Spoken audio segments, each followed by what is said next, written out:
आज डेट है 30 जून 2023 और द हिंदू न्यूज एनालिसिस में आपका स्वागत है। इस वीडियो में हम द हिंदू की इंपोर्टेंट न्यूज को एग्जाम के पॉइंट ऑफ व्यू से डिस्कस करेंगे।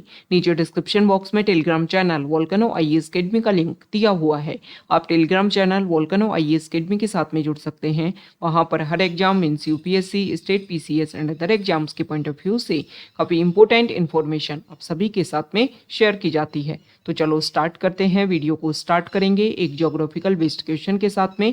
और आज आपका क्वेश्चन ये है कि यानोमामी को आपको मैप में व्यू करना है, फिर इससे रिलेटेड हर इंपॉर्टेंट फैक्ट्स को एंड इन्फॉर्मेशन को कमेंट बॉक्स में टाइप करना है। कल हमने आपसे क्वेश्चन पूछा था गाजा स्ट्रिप को लेकर के। तो गाजा स्ट्रिप इजिप्ट और इसराइल के बीच में लोकेटेड है और यहाँ पर गाजा स्ट्रिप के वेस्टर्न पार्ट पर मेडिटेरियन सी एग्जिस्ट करता है। मेडिटेरियन सी वाला रीजन जो है वो यूपीएससी का फेवरेट रीजन है। तो यहाँ पर मैपिंग को लेकर के डायरेक्टली और इनडायरेक्टली किसी भी तरीके से क्वेश्चन पूछा जा सकता है। आपको ये पता होना चाहिए कि वेस्ट एशिया के कौन कौन से कंट्री जो हैं वो मेडिटेरियन सी के साथ में अपनी बॉर्डर शेयर करते हैं। गाजा स्ट्रिप एक आर्टिफिशियल जनरेटेड एरिया है। जब 1948 में इजराइल का फॉर्मेशन देखने को मिला तो यहाँ पर फिलिस्तीन पॉपुलेशन जो है उसमें से कुछ पॉपुलेशन गाजा स्ट्रिप और कुछ पॉपुलेशन जो है वो वेस्ट बैंक वाले रीजन में जाकर के लोकेट हो गई। प्रेजेंट टाइम में भी इजराइल और फिलिस्तीन के बीच में यहाँ पर काफी ज्यादा क्लैश देखने को मिलता है, जिसकी वजह से रीजन रेगुलर न्यूज में बना रहता है। गाजा स्ट्रिप वाला जो रीजन है इसको हमास एक ऑर्गेनाइजेशन है जिसने कैप्चर कर रखा है और ये हमास ऑर्गेनाइजेशन और इजराइल कंट्री के बीच में रेगुलर जो है वो क्लैश देखने को मिलता है। तो गाजा स्ट्रिप की जो लोकेशन है, देखो यहाँ पर है गाजा स्ट्रिप, ये है वेस्ट बैंक वाला रीजन और यहाँ पर लोकेटेड है गोलन हाइट्स, जिसको 1967 का जो वॉर हुआ था, 6 डे वॉर, जिसमें इजराइल ने कैप्चर कर लिया था इजिप्ट, जॉर्डन एंड सीरिया से इन रीजन्स को। ओके, और बाद में फिर इन रीजन को लेकर के जो है वो काफी ज्यादा क्लैश, काफी ज्यादा इशू, काफी ज्यादा प्रॉब्लम जो है वो देखने को मिलती है और रेगुलर ये पॉइंट जो है वो न्यूज में बने रहते हैं। ओके, द हिंदू को अगर हम डिस्कस करें तो फर्स्ट इंपॉर्टेंट न्यूज है द हिंदू की फ्रंट पेज पर और यहाँ पर उड़ीसा स्टेट को लेकर के एक इंपॉर्टेंट एग्जांपल है जिसको आप यूज कर सकते हो, क्योंकि प्रेजेंट टाइम में अगर हम देखें तो जो भी वाइल्ड एनिमल्स हैं और साथ ही साथ में ह्यूमन, इनके बीच में काफी ज्यादा प्रॉब्लम, क्लैश जो है वो बढ़ गए हैं। तो इस एग्जाम्पल को आप यूज कर सकते हो कि किस तरीके से रीसेटलमेंट के थ्रू या ह्यूमन को अगर हम एग्जिट करवा दें जो भी हमारे फॉरेस्ट रीजन है वहां से, तो वाइल्ड लाइफ और ह्यूमन के बीच में जो क्लैश है वो काफी कम हो जाएगा। तो यहाँ पर एग्जाम्पल है देब्रीगढ़, एक वाइल्ड लाइफ सेंचुरी है उड़ीसा स्टेट में। वहां पर क्या किया गया है कि यहाँ पर जो भी ह्यूमन सेटलमेंट था उसको कंप्लीटली यहाँ से खाली करवा दिया गया है। जो भी एलिजिबल फैमिली थी उनको 15 लाख रुपीज जो है वो कंपनसेशन के रूप में दिए गए हैं। तो यहाँ पर देखो ये जो भी रीजन है यहाँ पर ह्यूमन सेटलमेंट की वजह से काफ़ी ज़्यादा प्रॉब्लम थी। और अगर हम बात करें तो पीवीटीजी जो ग्रुप है, पर्टिकुलरली वनरेबल ट्राइबल ग्रुप जो है, वो मैक्सिमम उनकी संख्या उड़ीसा स्टेट में देखने को मिलती है। मैक्सिमम ये लोग फॉरेस्ट वाले रीजन में देखने को मिलते हैं, जिसकी वजह से प्रॉब्लम जो है वो काफ़ी ज़्यादा बढ़ जाती है। गवर्नमेंट का ये भी मानना है कि वो फॉरेस्ट वाले रीजन में रहने से उनको एजुकेशन, मेडिकल और जो भी अलग अलग जैसे कि इलेक्ट्रिसिटी का कनेक्शन, ये सारी चीज़ें जो हैं वो उनको अवेल नहीं हो पाती हैं। जो कि बेसिक फंडामेंटल नीड्स की ज़रूरत की जो चीज़ है वो उनको अवेलेबल नहीं हो पाती हैं। तो उनको वहाँ से निकाल करके एक ऐसे जगह पर सेटलमेंट किया जाए ताकि उनको जो बेसिक नीड्स की जो भी ज़रूरत की जो भी चीज़ें हैं वो उनको प्रोवाइड भी करवाई जा सके और मेन सोसाइटी के जो डेवलपमेंट एंड ग्रोथ जो स्ट्रीम है उसमें भी उनका पार्टिसिपेशन देखने को मिले। साथ ही साथ में एनिमल एंड वाइल्ड लाइफ का जो क्लैश है वो भी काफ़ी कम हो सके। तो ये इंपॉर्टेंट एग्जांपल है, आप इसका यूज़ कर सकते हो आंसर्स में कि किस तरीके से प्रॉब्लम को कम किया जा सकता है। तो आप इसको बता सकते हो कि देब्रीगढ़ वाइल्ड लाइफ सेंचुरी जो है वहाँ पर ह्यूमन को एग्जिट किया गया और वाइल्ड लाइफ जो है वो अच्छे से अपनी लाइफ को वहाँ पर एंजॉय कर रहे हैं। ह्यूमन जो है उनको भी अच्छे से बाहर जो है वो सेटल किया गया है। ओके, नेक्स्ट यहाँ पर जो आर्टिकल है, तो अभी क्या हुआ कि तमिलनाडु के जो काउंसिल ऑफ मिनिस्टर हैं उनमें से एक मिनिस्टर जो है उनके ऊपर कुछ एलिगेशन लगे तो ईडी ने उनके ऊपर जो भी एग्जामिन है, जो प्रोसीजर है वो इम्प्लीमेंट किया। तो यहाँ पर तमिलनाडु के गवर्नर ने कल क्या किया कि जो मिनिस्टर थे उनको क्या कर दिया, उनको एक तरीके से काउंसिल ऑफ मिनिस्टर से बाहर कर दिया। मतलब उन्होंने अपने लेवल पर एक नोटिफिकेशन रिलीज किया और इस बात में ये बोला कि जो मिनिस्टर जिनको अरेस्ट किया गया है उनको इमीडिएट इफेक्ट से काउंसिल ऑफ मिनिस्टर से बाहर किया जाता है, क्योंकि अगर वो काउंसिल ऑफ मिनिस्टर में रहे तो जो भी एग्जामिनेशन चल रहा है उसको वो क्या कर सकते हैं, डाइवर्ट कर सकते हैं। ओके, हालांकि बाद में जो भी ये प्रोसीजर रहा उसको विड्रॉ कर लिया गया और यहाँ पर गवर्नर ने बोला कि वो अटॉर्नी जनरल से डिस्कस करेंगे इस चीज को लेकर के कि कौन से रूल्स एंड रेगुलेशन के बेसिस पर उनको बाहर किया जा सकता है। तो यहाँ पर जो तमिलनाडु के जो सीएम है उन्होंने बोला है कि without any rules and regulation, मतलब उन्होंने कोई भी क्लेरिफिकेशन नहीं दिया कि किस लीगल बेसिस पर जो है उनको रिमूव किया गया है। तो अगर इस तरीके से लीगल एक्शन जो है इस प्रोसीजर के ऊपर लिया जाएगा। और काउंसिल ऑफ मिनिस्टर जो टर्म है वो यहाँ पर न्यूज़ में बन गई है इसकी वजह से, और जो भी मिनिस्टर्स को रिमूवल करने का जो प्रोसीजर है वो यहाँ पर न्यूज़ में बन गया है। तो आप कमेंट बॉक्स में बताओगे कि हमारा जो कॉन्स्टिट्यूशन जो है उसमें कौन से प्रोविजन में ये सारी बातें बताई हुई हैं। काउंसिल ऑफ मिनिस्टर जो टर्म है, जो इसमें कौन कौन से मिनिस्टर जो इंक्लूड होते हैं, साथ ही साथ में आप बताओगे कि जो मिनिस्टर जो होते हैं उनको रिमूव करने का जो प्रोसीजर है वो कैसे देखने को मिलता है। नेक्स्ट जो आर्टिकल है, देखो ये तमिलनाडु के जो गवर्नर हैं और वहाँ की जो गवर्नमेंट है उसके बीच में ऐसा नहीं है कि इस इशू को लेकर के, अलग अलग इशू को लेकर के टाइम टू टाइम जो है वो अलग अलग पॉइंट पे क्लैश देखने को मिलता है। जैसे कि कुछ बिल जो हैं उनको लेकर भी काफ़ी ज़्यादा प्रॉब्लम हुई थी कि बिल जो है उनको उन्होंने होल्ड कर लिया था वहाँ के गवर्नर ने, और उनको अपनी एक्सेप्ट नहीं दी थी, जिसकी वजह से काफ़ी बिल जो है वो एक्ट के रूप में काम नहीं हो पाया था, जिन ऑब्जेक्टिव को फुलफिल करने के लिए वो बिल लाए गए थे। नेक्स्ट इंपॉर्टेंट आर्टिकल जो है वो हम डिस्कस करेंगे। यहाँ देखिए,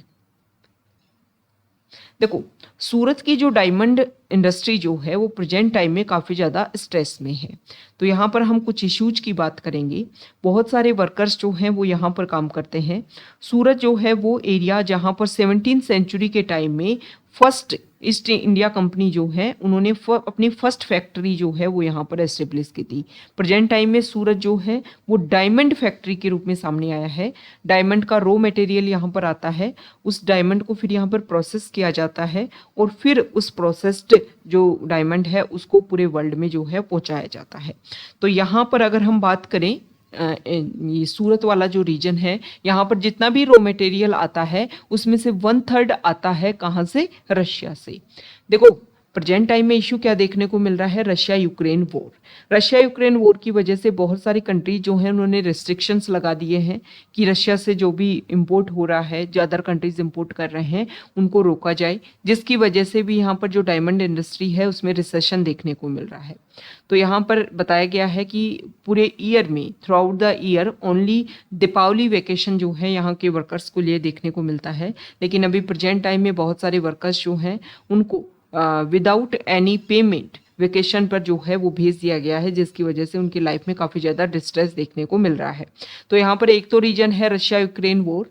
दूसरा यहाँ पर बताया गया है कि देखो जब यहाँ पर प्रोसेसिंग होती है तो अगर हम बात करें कि जो रॉ मटेरियल है वो कहाँ से यहाँ पर आता है, तो रॉ मटेरियल आता है साउथ अफ्रीका से, बोत्सवाना से, कनाडा, ऑस्ट्रेलिया एंड रशिया से।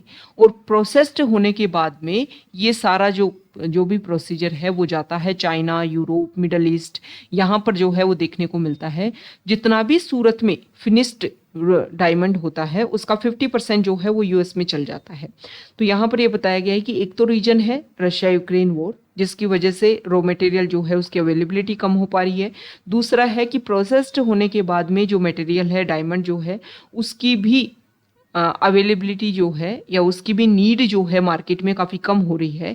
जैसे कि अगर हम देखें तो यूएस जो है वहाँ पर भी रिसेशन देखने को मिल रहा है, जिसकी वजह से वहाँ पर डिमांड जो है डायमंड की काफ़ी कम हो रही है मार्केट में, जिसकी वजह से भी ये प्रॉब्लम सूरत में देखने को मिल रहा है। साथ ही साथ में यहाँ पर कोविड का भी इफेक्ट बताया गया है कि कोविड के बाद में, कोविड के टाइम में देखा गया कि बहुत सारे वर्कर्स को वहाँ पर वेजेस नहीं दिए गए, जिसकी वजह से उन्होंने अदर इंडस्ट्री की तरफ जो है वो अपना मूवमेंट कर लिया है बहुत सारे फैक्ट्री ओनर थे उनके पास में, वो अपने आप को कोविड के टाइम में रेगुलर नहीं कर पाए, जिसकी वजह से भी उनकी फैक्ट्रीज बंद हो गई। तो वर्कर्स जो है उनके लिए जॉब यहाँ पर अच्छे से अवेलेबल नहीं है।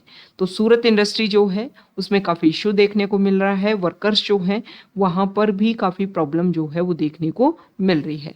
तो देखो, आप देखो ग्लोबली लेवल पर कोई इशू होता है तो कहाँ कहाँ पर जो है उसका स्ट्रेस, कहाँ कहाँ पर उसकी जो प्रॉब्लम जो है वो देखने को मिलती है।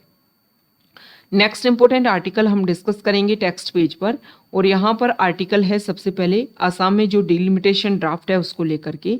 डिलिमिटेशन मतलब यहाँ पर लोकसभा और लेजिस्लेटिव असेंबली की जो सीट्स हैं उनको दोबारा से चेंज किया जाएगा। प्रेजेंट टाइम की जो सेंसस है, पॉपुलेशन है, उसके अकॉर्डिंग सीट्स जो हैं वो डिसाइड की जाएंगी, जिसकी वजह से कुछ कम्युनिटी जो हैं वो यहाँ पर प्रोटेस्ट कर रही हैं। उनका ये मानना है कि उनका जो रिप्रेजेंटेशन है वो काफ़ी कम हो जाएगा। ओके, तो यहाँ पर अगर हम डिलिमिटेशन कमीशन के बारे में कुछ बेसिक बात जाने तो delimitation is the process of redrawing boundaries of Lok Sabha and State Assembly constituencies based on a recent census to ensure each seat has almost equal number of voters। और इस तरीके से एवरी सेंसस के बाद में इस तरीके का डिलिमिटेशन कमीशन हमारे इंडिया में बनाया जाता है। हमारे इंडिया में 1952, 62, 72 इस तरीके से बनाया गया, और फिर 1976 में इस एक्सरसाइज के ऊपर रोक लगा दी गई। बेसिक रीजन क्या था कि नॉर्थ इंडिया के जो स्टेट है जैसे कि यूपी, बिहार, वहाँ पॉपुलेशन बढ़ती जा रही, और बेसिक रीजन क्या है डिलिमिटेशन का कि पॉपुलेशन के बेसिस पर सीट्स डिसाइड की जाए। तो वहाँ पर भाई लेजिस्लेटिव असेंबली की सीट बढ़ती जा रही और वहाँ पर लोकसभा की सीट बढ़ती जा रही। अब जिन स्टेट से लोकसभा की सीट ज़्यादा होंगी वहाँ पर तो गवर्नमेंट जो है वो ज़्यादा फोकस करेगी ताकि वहाँ पर ज़्यादा से ज़्यादा सीट आए। ये पॉलिटिकल एक तरीके से क्या हो गई, विसेज हो गई, एस्पायरेशंस हो गई। तो यहाँ पर सर्दर्न इंडिया जो है वहाँ के कंट्रीज स्टेट्स ने बोला कि हम तो गवर्नमेंट की पॉलिसीज़ के अकॉर्डिंग अपनी पॉपुलेशन जो है उसको भी कंट्रोल करने की कोशिश कर रहे हैं, अवेयरनेस क्रिएट कर रहे हैं, एजुकेशन के ऊपर फोकस कर रहे हैं। नॉर्दर्न इंडिया में इस चीज़ के ऊपर फोकस नहीं किया जा रहा है, पॉपुलेशन बढ़ती जा रही है और इसी का बेनिफिट उन्हीं को मिल रहा है। तो यहाँ पर रोक लगाई जानी चाहिए, और इसके बेसिस पर रोक लगाई गई, और फिर ये डिसाइड किया गया कि एक लंबे टाइम के बाद में जो है वो ये सारी चीज़ें डिसाइड की जाएंगी। अब ये माना जा रहा है कि 2026 के बाद में जो है ये चीज़ें जो हैं वो दोबारा से ओपन की जाएंगी, दोबारा से सीट्स जो हैं वो बढ़ेंगी। और यही बेसिक रीजन है कि जो हमारी पार्लियामेंट की जो बिल्डिंग है उसको रिनोवेट किया गया है, न्यू बिल्डिंग जो है वो बनाई गई है, और वहाँ पर लोकसभा राज्यसभा की सीट्स जो हैं वो बढ़ाई गई हैं, क्योंकि लोकसभा राज्यसभा की सीट्स जो हैं वो बढ़ने वाली है। तो यहाँ पर जो हमारा नॉर्थ ईस्ट है उसके बाद में 2000 के टाइम में दोबारा से ओपन किया गया। हालांकि नॉर्थ ईस्ट और जो है वहाँ पर इंटरनल क्लैश देखने को मिल रहा था, तो उसको बेसिस पर जो है वहाँ पर डिलिमिटेशन एप्लीकेबल नहीं हुआ। तो ये बेसिक रीजन रहा। तो उसके बाद में डिसीजन लिया गया 2020 में कि जम्मू एंड कश्मीर जो यूटी बना है और साथ ही साथ में जो नॉर्थ ईस्ट है वहाँ पर क्या किया जाए, वहाँ पर डिलिमिटेशन कमीशन लाया जाए। और इसी के बेसिस पर सबसे पहले आसाम जो रीजन है वहाँ पर ये सारी एक्टिविटी लाई जा रही है, और इसको लेकर के यहाँ पर इशू देखने को मिल रहा है। नेक्स्ट जो आर्टिकल है वो ओपन मार्केट सेल स्कीम को लेकर के है। अब ये न्यूज़ में है open market sale scheme. Open market sale scheme में क्या होता है, FCI food corporation of India जो 1965 में जो एस्टेब्लिश हुआ था, और हमारे इंडिया में जो फूड को एक तरीके से इकट्ठा करना, उसको फिर जो नेशनल फूड सिक्योरिटी एक्ट के अंडर जो ग्रेन्स प्रोवाइड किए जाते हैं स्टेट्स को, उनकी अवेलेबिलिटी करना, ये सारा काम जो है वो एफसीआई करता है। तो एफसीआई जो है वो ग्रेन्स को इकट्ठा करता है। फिर टाइम टू टाइम ईयर में एफसीआई क्या है, ओपन बिडिंग करवाता है। जो भी सरप्लस ग्रेन्स, स्पेसिफिक वीट और राइस का जो भी उनके पास सरप्लस ग्रेन देखने को मिलता है उसकी वो ओपन बिडिंग करवा देते हैं FCI food corporation of India. तो ये ओपन बिडिंग जो देखने को मिलती है ना, इसमें क्या हो रहा है, पहले क्या था कि जो ओपन बिडिंग जो थी, इसमें ओपन बिडिंग में तो स्टेट पार्टिसिपेट नहीं कर पाते थे, लेकिन जो ये जो ओपन मार्केट सेल स्कीम है इसके थ्रू स्टेट्स जो हैं वो भी ग्रेन ले सकते थे। लेकिन अभी एफसीआई ने चेंज किया है। एफसीआई ने बोला है कि पहले एक बिडर ई ऑक्शन के थ्रू जो है वो क्या करता था, पहले इसमें ये जो भी ई ऑक्शन किया जाता है ना, इसका प्री डिटरमाइंड जो है वो प्राइस डिसाइड कर लिया जाता है। तो प्री डिटरमाइंड जो प्राइस है उसके बेसिस पर जो भी ई ऑक्शन में पार्टिसिपेट करते थे बिडर, पहले उनको 3000 टन तो जो है वो एक बिडर खरीद सकता था, लेकिन अब उसको 10 to 100 टन तक जो है वो रेगुलेट कर दिया गया, उसको रिस्ट्रिक्ट कर दिया गया है।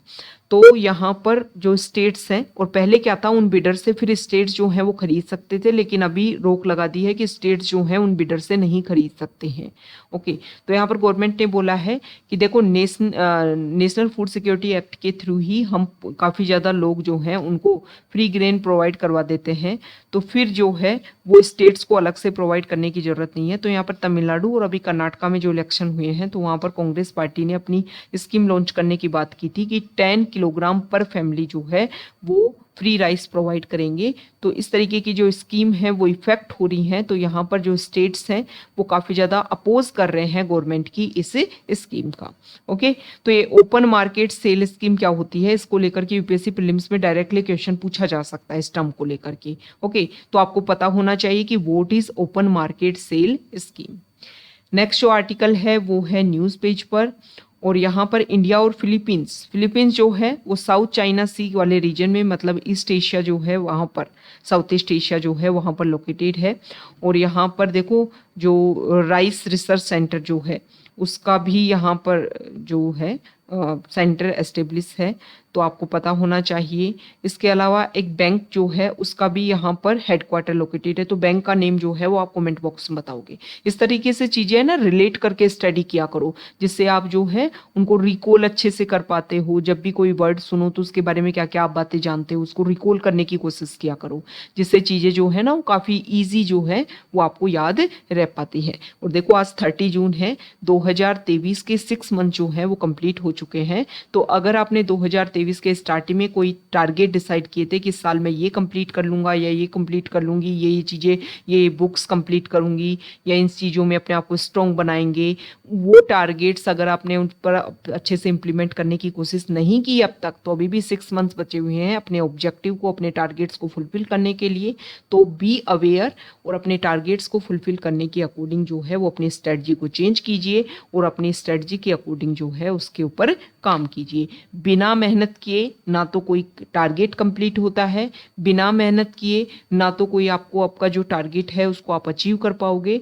तो अगर आप में कोई ऐसा दिखता है कि ये मेरा लूप होल है, ये इशू है जिसकी वजह से मुझे प्रॉब्लम क्रिएट होती है, तो उस लूप होल को हटाइए और अपने टारगेट ओरिएंटेड जो स्टडी है, अपना जो भी टारगेट है उसको अचीव करने की कोशिश कीजिए। ओके, नेक्स्ट यहाँ पर जो आर्टिकल है, तो इंडिया का लार्जेस्ट रेडियो टेलीस्कोप जो है वो यूनिवर्स की जो वाइब्रेशंस हैं उनको डिटेक्ट करने में काफ़ी हेल्प कर रहा है। तो इंडिया का giant metrewave radio telescope was among the world's 6th large telescope that played a vital role in providing evidence confirming the presence of a gravitational waves using pulsar observation, said scientist on Thursday. Okay, तो यहाँ पर ये बोला गया है, और ये जो हमारा टेलीस्कोप है वो कहाँ पर लोकेटेड है, पुणे डिस्ट्रिक्ट में। ये बेसिक बात आपको ध्यान में होना चाहिए कि पूरे वर्ल्ड में जो 6 लार्जेस्ट टेलीस्कोप हैं उनमें से हमारे इंडिया का एक है, और ये ग्रेविटेशनल वेव्स को डिटेक्ट करने में काफ़ी ज़्यादा हेल्प कर रहा है। तो ये आज का हमारा द हिंदू न्यूज़पेपर का डिस्कशन था। अगर आप यहाँ तक आए हैं, वीडियो आपको अच्छा लगा है तो प्लीज़ वीडियो को लाइक कीजिए, शेयर कीजिए और चैनल को सब्सक्राइब कीजिए। देखो, आप हमारे डिकोडिंग ऑफ न्यूज़पेपर इनिशिएटिव के साथ में जुड़ सकते हैं। उसमें हम क्या करते हैं कि इस तरीके की कोई भी इंपॉर्टेंट न्यूज़ है वो आपके साथ में सबसे पहले हम इमेज आपके साथ में शेयर करेंगे, और फिर उस इमेज को हम क्या करते हैं, उसमें जो भी इंपॉर्टेंट टर्म्स है उसका एक्सप्लेनेशन आपको प्रोवाइड करते हैं। मान लो कोई एरिया न्यूज़ में, जैसे यहाँ पर फिलीपींस न्यूज़ में है, तो फिलीपींस का आपको मैप शेयर किया जाएगा साथ ही साथ में न्यूज के साथ में। ओके, ये सारी बेसिक बातें जो हैं वो आपके साथ में शेयर की जाती हैं। तो आप इस इनिशिएटिव के साथ में जुड़ सकते हैं। डिस्क्रिप्शन बॉक्स में इस इनिशिएटिव का लिंक अवेलेबल है, और साथ ही साथ में आप हमारे मेंटरशिप प्रोग्राम के साथ में जुड़ सकते हैं। आंसर राइटिंग की अगर आप प्रैक्टिस करना चाहते हैं तो उस प्रोग्राम के साथ में भी आप जुड़ सकते हैं। हमारे मेंटोर प्रद्युमन सर जो हैं वो टाइम टू टाइम आपको हर चीज़ के लिए गाइड करेंगे। Okay, thank you.